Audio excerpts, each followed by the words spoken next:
It's always like your birthday with a package from China, so let's go.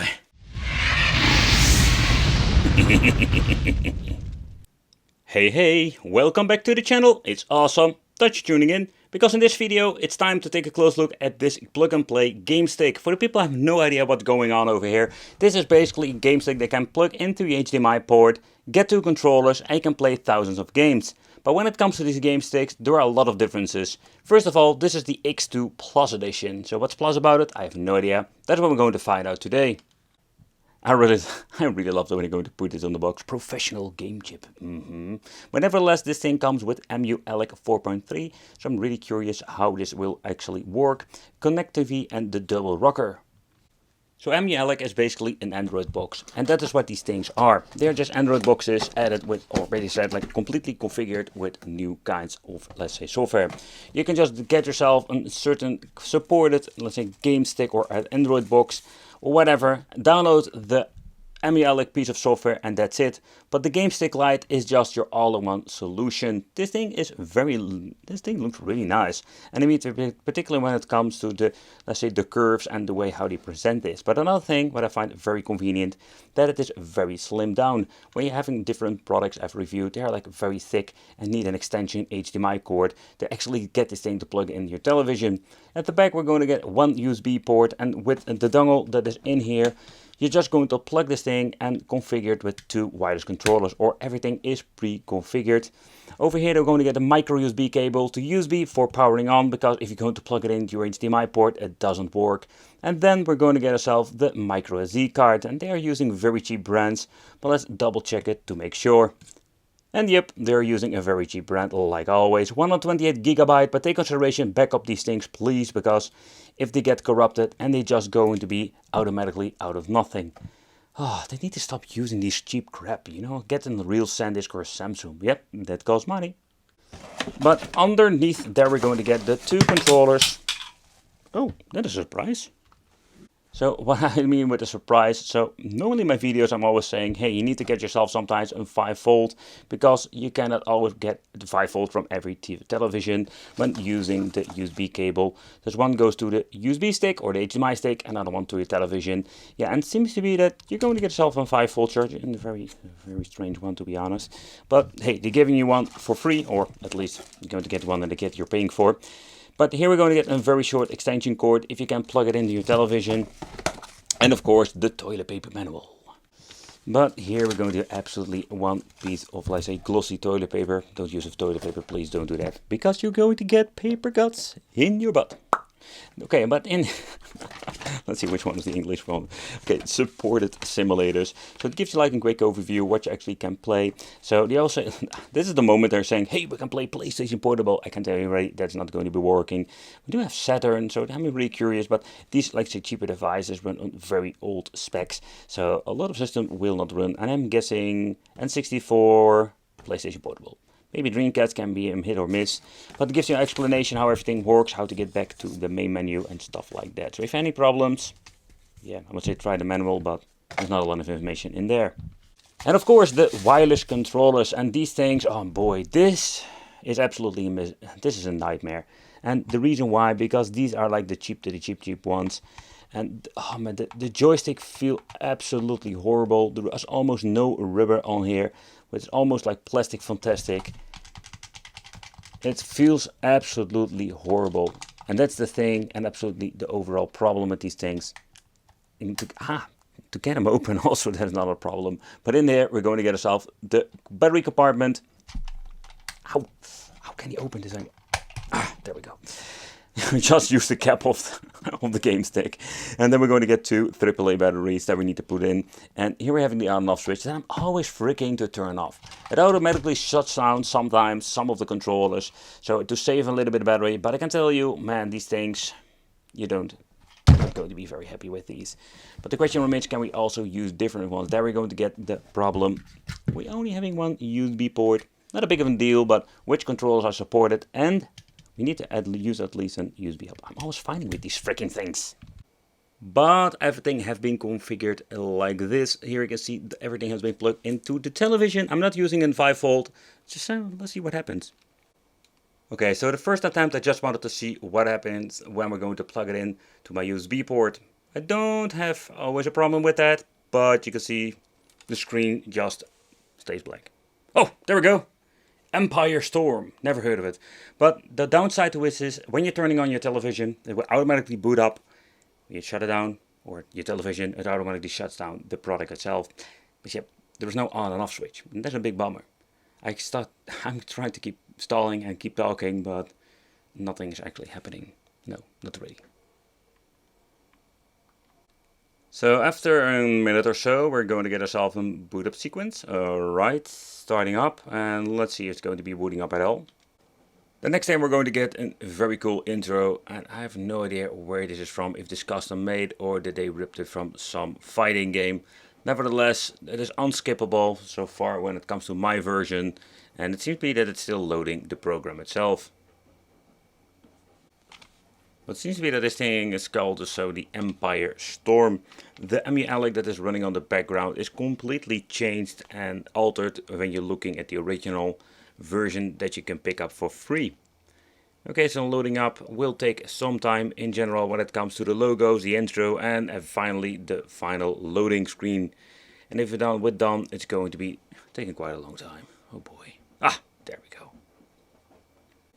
But let's take a close look at the menu itself. So we do have a lot of stuff that we can play with this. It's way more extended when you're looking at some other, let's say, cheap dongles you can pick up from AliExpress. And I just wanted to check out some couple of systems. Most of the time, two-dimensional stuff will run just fine. It's mainly where I want to focus on when it comes to more like the system like PlayStation Portable, Atomic Wave, N64, PlayStation, stuff like that. What you see is what you're going to get. That is a fact, simply because these, let's say, game sticks they're using are very low powered, so you cannot extend it with new emulators. At the bottom row, we're going to get ourselves a couple of quick keys. For example, favorite with X and Y for searching. Pressing select and start in a game will bring us back to the main menu. But when it comes to favorites, but especially the search function, that's quite interesting. So it's kind of cool that we're having a search function when you're just pressing, for example, in the main menu. But let's test it out, because oh boy, some of them are pretty damn bad. So let's check out Sonic games. Let's put in Sonic just to see what happens. And it seems to be that it actually works pretty good. Another feature I really like, and that is that when you're looking at the main menu, or the menu of the game list of whatsoever, you can see that it actually has even an indication what kind of platform it is. And that is absolutely awesome. So from this point on, you just know what kind of platform to expect. With some of the search results when it comes to previous, let's say, game boxes, you're just going to get a random, let's say, platform. You didn't know what to get. Unfortunate that every single thing it has, because when you're looking over here, Sonic. What kind of Sonic is that? Let's boot it up. Oh crap, I pressed the B button, so it makes it a favorite. When booting up a game, we do have the option of pressing select and start before going back to the main menu to make it quick load of quick saves and going into the cheat option. So it's pretty damn cool if you ask me. But let's start off with some Sonic from the Mega Drive. But when it comes to this game stick and really old school stuff, think about the 80s, 90s, it works just fine. All the effects are here when it comes to audio and the sound effects.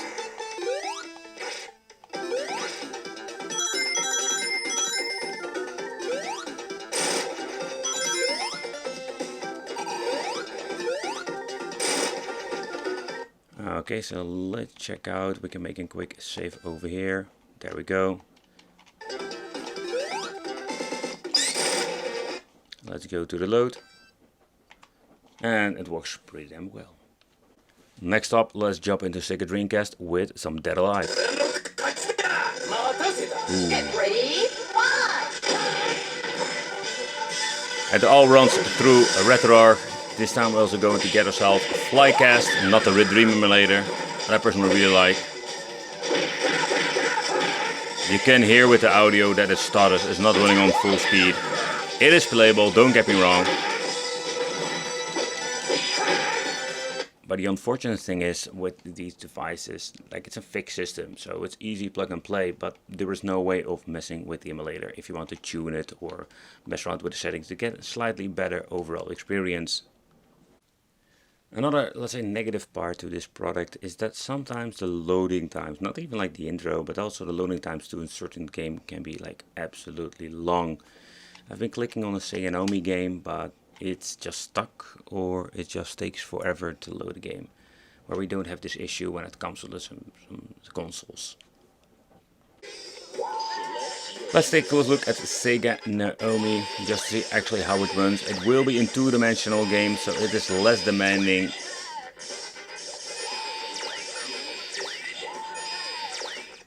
And let's see if we're going to get an overall better performance than we did with Dead or Alive, because that was not great in my opinion.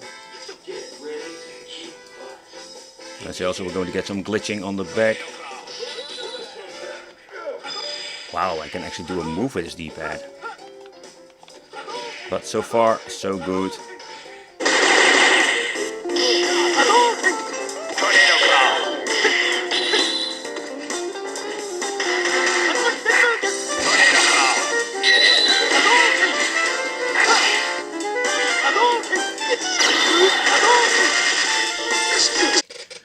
Next up I wanted to try some DS, but well, I don't like it that you mess around with the screens all the time. If you listen to it, it doesn't go, it's not going to be any pleasant experience gaming. Okay, so next up let's take a close look at some N64. Take a note that's going to be a hit or miss with these systems. Some games will run great, some will run absolutely horrible.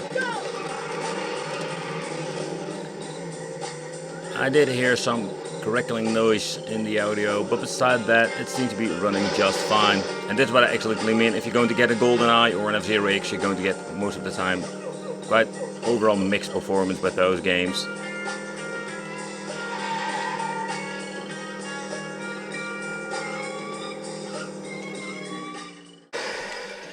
Another system that actually runs pretty good on this device is PlayStation 1. They're still running an original resolution, so where like some of the mini PCs can upscale it to like crazy resolution when it's going to be looking great.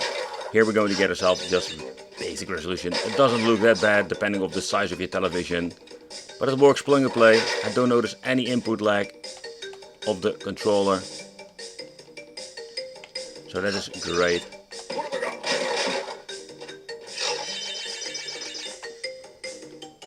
But I just wanted to show you God of War on this plug and play stick. I completely don't understand why they keep like advertising this, simply because it doesn't run that great. Like, you don't want to play this with 9 FPS. It's absolutely horrible.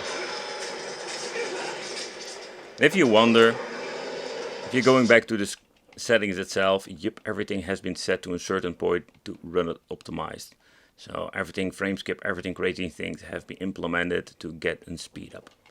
There is no way, in my opinion, to get a better result. And if it is, maybe 2 frames per second. But I want give it a second try and show you that there actually are games that are playable. Get ready for the next battle. But they will struggle big time. Alright, let's get into the gameplay and I will show you what I mean. Where God of War was unplayable, this does have slightly better overall performance.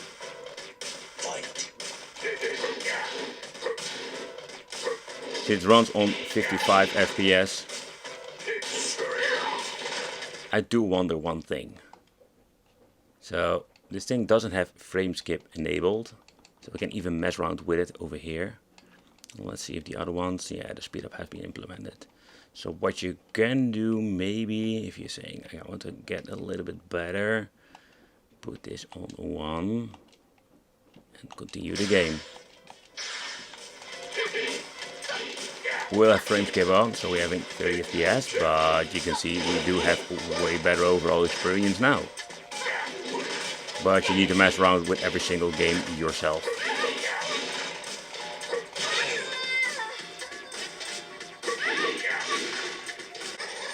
So when it comes to the arcade part, I also love to try out some Atomic Wave.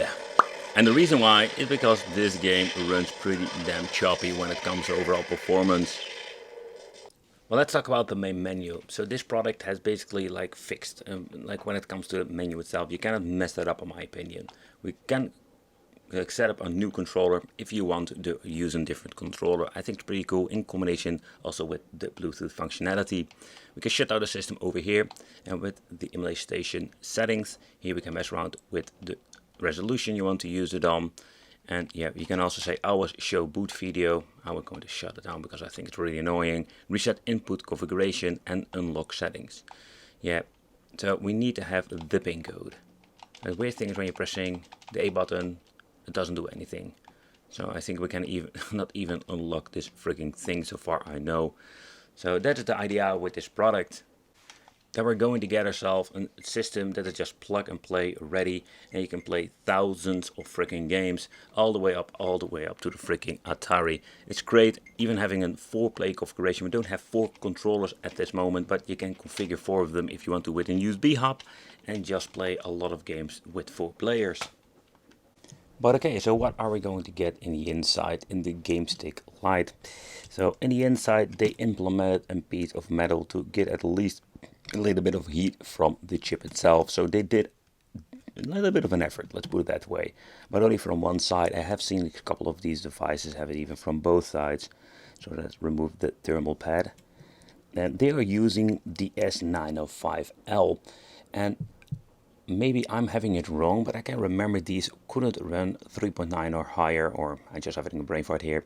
Doesn't matter, the emulate 4.5 has a lot of cool things to offer, but when it comes to the overall performance, these things are just way too old.